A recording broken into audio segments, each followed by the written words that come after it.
पावसाळ्यानंतर हिवाळ्यानंतर बऱ्याच जणांना कोरडा खोकला होत असतो। कोरडा खोकला हा साधारणतः सर्दी कॉमन कोल्डच्या सुरुवातीला होत असतो किंवा मग एखादं निमोनिया किंवा व्हायरल इन्फेक्शन झाल्यानंतर कोरडा खोकला बराच दिवस काही जणांमध्ये राहत असतो। तर ह्याच कोरडा खोकला बरा होण्यासाठी पूर्णपणे बरा होण्यासाठी काय आपण घरगुती उपाय करावे हेच आजच्या या व्हिडिओमध्ये आपण बघणार आहोत। नमस्कार, मी डॉक्टर अभिजित किशोर पवार, साई श्रद्धा हॉस्पिटल, लासू स्टेशन। तर आपल्याला कोरडा खोकला घालवण्यासाठीचा पहिला उपाय आहे, आपल्याला सुकलेली अद्रकचा तुकडा घ्यायचा आहे, एक काळी मिरी 4 ते 5 काळ्या मिरी घ्यायची आहे। त्यानंतर आपण जे नागेलीचे पान खातो, विड्याचं जे पान आहे, विड्याचं पान आपल्याला एक घ्यायचं आहे। त्यानंतर तुळशीचे 4 ते 5 पानं घ्यायची आहे आणि याला एक 10 मिनिटं उकळवायचं आहे आणि 10 मिनिटं उकळल्यानंतर त्याच्यामध्ये गोळ किंवा गुळाची पावडर टाकून आपल्याला ते मिश्रण पिल्याने दिवसातून 2 ते 3 वेळा पिल्याने आपला कोरडा खोकला कमी होण्यास मदत होते।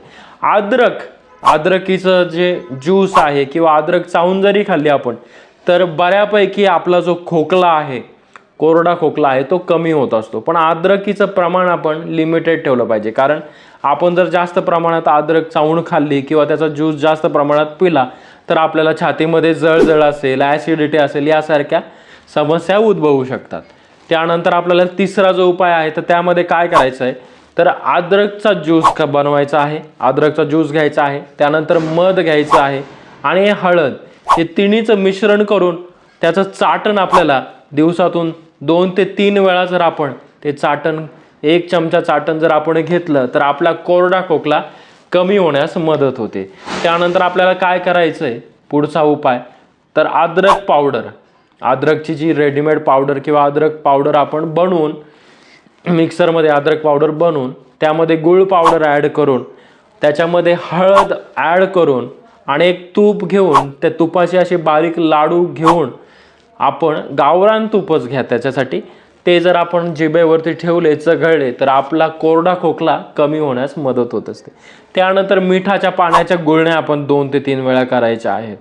त्याच्यामध्ये सेंदव मीठ जर आपल्याला मिळालं तर आणखीनच उत्तम। त्यानंतर गरम पाणी, वॉर्म वॉटर म्हणजेच गरम पाणी आपल्याला पित राहायचं आहे, जेणेकरून आपल्या घशाचा जो मार्ग आहे तो घशाचा मार्ग मोकळा राहील। त्यानंतर आपल्याला आणखी एक उपाय करायचा आहे, तर काय करायचं आहे, आपल्या शेतामध्ये आपल्याला बोराचं झाड सापडतं, तर या बोराच्या झाडाचे पानं घ्यायचे आहे आणि त्याच्यामध्ये सेंदव मीठ टाकून ते आपल्याला त्याच्या गुळण्या करायच्या आहे। तर हा उपाय केल्याने सुद्धा आपला जो कोरडा खोकला कमी होतो। इत्यादी उपाय आपण करून आपला कोरडा खोकला आपण घालवू शकतो। हा व्हिडिओ आपल्याला आवडल्यास ह्या व्हिडिओला लाईक करा। हा व्हिडिओ माहिती पूर्ण असल्यामुळे जास्तीत जास्त शेअर करा आणि माझं यूट्यूब चॅनल डॉक्टर अभीस क्लिनिकला आणखी सबस्क्राईब केलं नसेल तर जरूर सबस्क्राईब करा।